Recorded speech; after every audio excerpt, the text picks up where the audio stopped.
বাংলাদেশের আকাশে কি এবার চীনের জে-10সি যুদ্ধবিমান দেখা যাবে? ইতোমধ্যে দেশে মাল্টিরোল এ বিমানটি নিয়ে শুরু হয়েছে জোর গুঞ্জন। সম্প্রতি বাংলাদেশ বিমান বাহিনীর প্রধান এয়ার মার্শাল শেখ আব্দুল হান্নানের চীন সফরের পর থেকেই নতুন করে আলোচনায় এসেছে এই চীনা যুদ্ধবিমান সংগ্রহের বিষয়টি। এ নিয়ে চিন্তায় আছে প্রতিবেশী দেশ ভারত।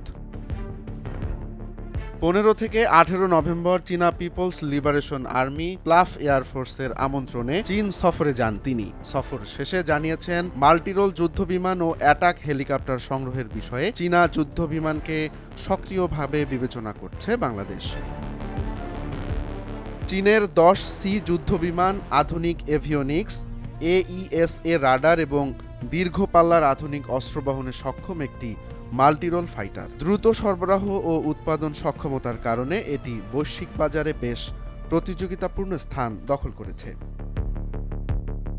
এই যুদ্ধবিমানের অভিজ্ঞতা ইতোমধ্যে পাকিস্তানে প্রমাণিত হয়েছে বলে মনে করছেন যুদ্ধবিমান বিশেষজ্ঞরা। চুক্তির কয়েক মাসের মধ্যেই চীন তাদের প্রথম ব্যাচ সরবরাহ করবে বাংলাদেশের কাছে। জানা গেছে বাংলাদেশ বিমান বাহিনীর পুরনো F-7MB স্কোয়াড্রনের স্থলাভিষিক্ত করতে প্রথম পর্যায়ে 16টি জে-10সি সংগ্রহের পরিকল্পনা করা হচ্ছে।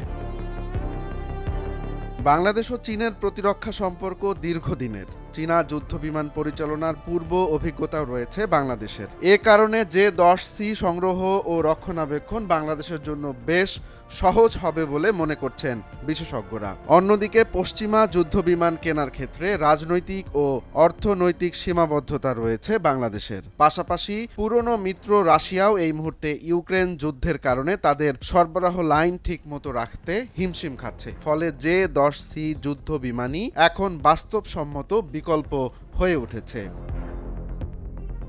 বিশেষজ্ঞদের মতে চীনের এই যুদ্ধবিমান সংগ্রহের মধ্য দিয়ে বাংলাদেশের আকাশ প্রতিরক্ষা সক্ষমতা এক নতুন উচ্চতায় পৌঁছাবে। তবে এখনও যেহেতু আনুষ্ঠানিক কোনো চুক্তির ঘোষণা আসেনি, সুতরাং কবে নাগাদ এটি হতে পারে তা নিয়ে রয়েছে সংশয়। এই মুহূর্তে সবকিছু ছাপিয়ে বাংলাদেশ বিমান বাহিনীর আধুনিকায়নে এই যুদ্ধবিমান যে নতুন মাত্রা যোগ করবে তাতে সন্দেহ নেই কারোরই।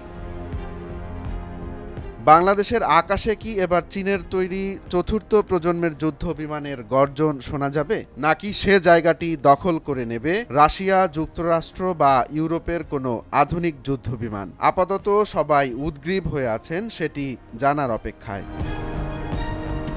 রোমান্স তালুকদার, নয়া দিগন্ত।